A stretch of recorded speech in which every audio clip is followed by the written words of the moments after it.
If they want my money, they'd let me work. Hundreds of protesters at the state capitol in Harrisburg, Pennsylvania today, demanding that the governor lift restrictions and reopen the economy. As we showed you before the break, demonstrators are breaking out in many states here, even though the majority in every poll that's put out there, they're all saying that given where we are right now, concern certainly outweighs here people discarding basically any of those precautions for health. They're worried that their health will be jeopardized if they leave too soon, overwhelmingly. My first guest tonight, he's got a perfect resume to discuss this with us. Ed Rendell, among other things, was the governor of Pennsylvania. He was the mayor of Philadelphia. He also was the chairman of the Democratic Committee. So you're the perfect person to ask. Used to have Tom Wolf's job as governor there in Pennsylvania. Let's say you walk out to your old window in Harrisburg, you look out, you see a couple hundred people at least there, shoulder to shoulder, most of them without masks on, protesting, calling you a dictator and everything else. What do? Listen to what they're saying. If they give you anything in writing, you read it. You might even meet with a couple of members of the leadership of the group, and then you do what you believe is right. Just, my father once told me, he died when I was 14, but he gave me great advice, not knowing I'd have a political career.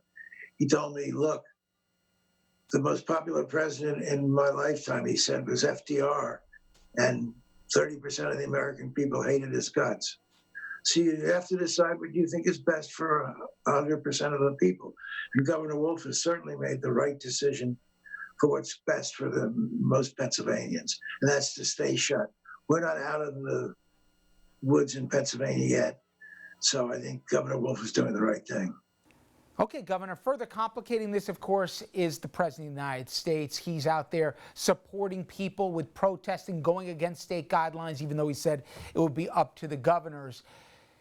To that end, you got a president who basically will punish anyone who is critical in any way, which means he's going to hurt your constituents potentially here if you say, where's the test? Don't put my people at danger. How do you handle President Trump? Well, you let other people do the criticizing and you just keep your mouth shut and try to cooperate with the federal government as much as possible. But look, I agree with you. When the president tweets out, liberate Minnesota, liberate Virginia, he's almost inciting the riot. He's almost committing what I think is an impeachable offense. And ironically, he's telling people to violate his own guidelines. To me, we'll never know, or maybe we'll find out later, Governor, but I'll bet dollars to donuts. The president one day says, you know, basically I'm the ultimate decider here. I have all the power. Forget that thing called the Constitution. Then the next day he says, no, it's all in the states. Somebody got a hold of him and said, listen, in the end, you're going to want to blame somebody else for this thing, however it goes down. Pass the buck to the states. Forget the politics of it for a minute. The idea that states can handle the testing all on their own. Can you explain how no governor, I don't care what state it is, can handle this without the federal government getting involved, and why testing is so important? Well, first of all, 49 out of 50 states in America have to have a balanced budget. We can't just print money like the federal government. And I hope people understand that there will be a paid back to the money we're laying out now, but the federal government's laying it back because it's increasing the national debt, and essentially we're going to have to pay off the national debt sometime. But the federal government and the Federal Reserve have the leeway to do that. We don't in the states. That's number one. Number two, you want a uniform policy. You don't want Pennsylvania buying one type of test and West Virginia buying another type of test. Because a lot of people, when the economy opens up, we're going to come into Pennsylvania from West Virginia, and we have to have confidence in the tests they have in West Virginia. So we should have a uniform set of tests provided by the federal government, with money provided by the federal government to all 50 states. Tell everybody, let's say some of the governors feel pressured, some actually believe in it, but they open the doors too soon. If you're a governor, all of a sudden, the spike that we know will come at some point, the second one, happens sooner than later. Talk about the consequences to the state economy, and I also get the state faith here that they can trust their governor the next time he says, open your doors.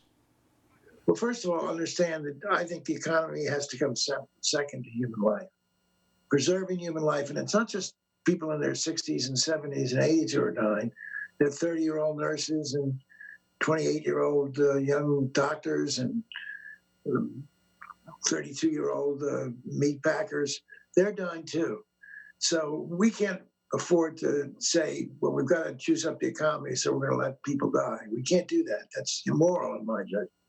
But secondly, understand that if you open up too soon in the name of the economy, and there are significant new deaths and new cases that come from your opening too soon, then you have to close back down again.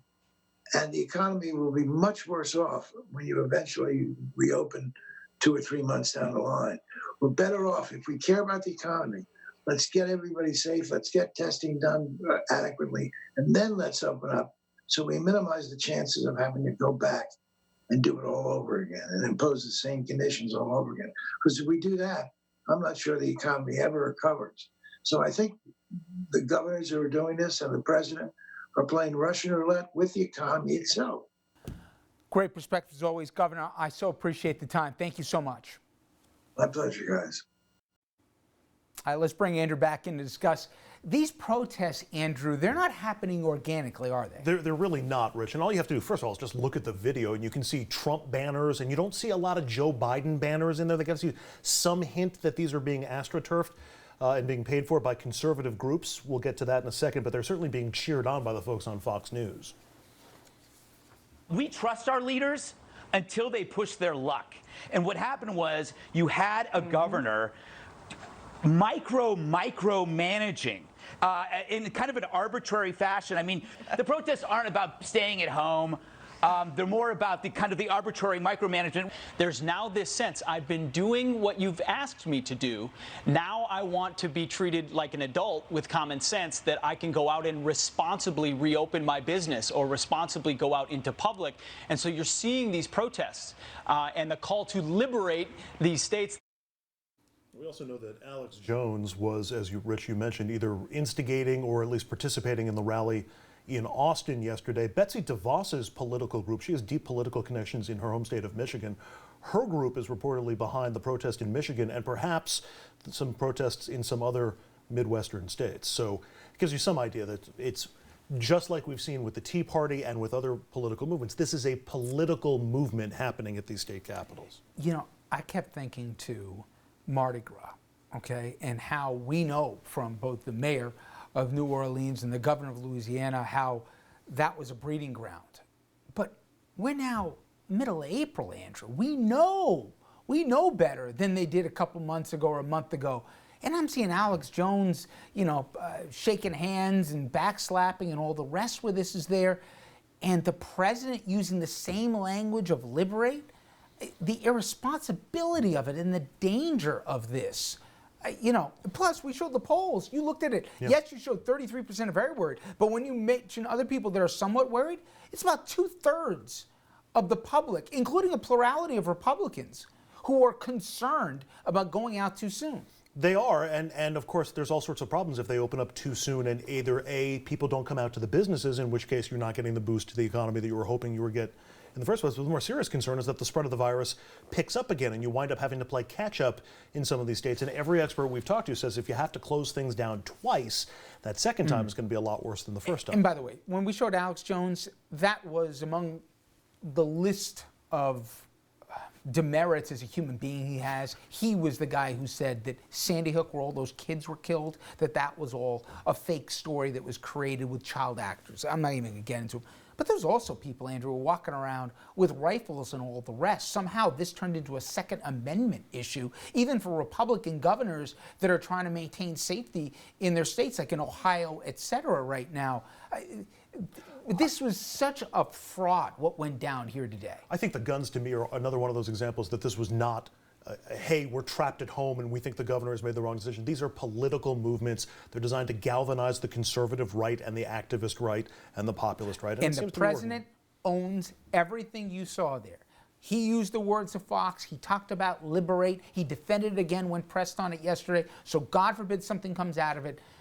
You can look directly at the president here because he authored a lot of what happened today. All right, when we come back, the head of a county that had one of the first major clusters in our country, joins to discuss not only the battle against coronavirus, but also what that's going to mean for pocketbook issues. After the break, Westchester County Exec George Latimer will weigh in. Stay with us.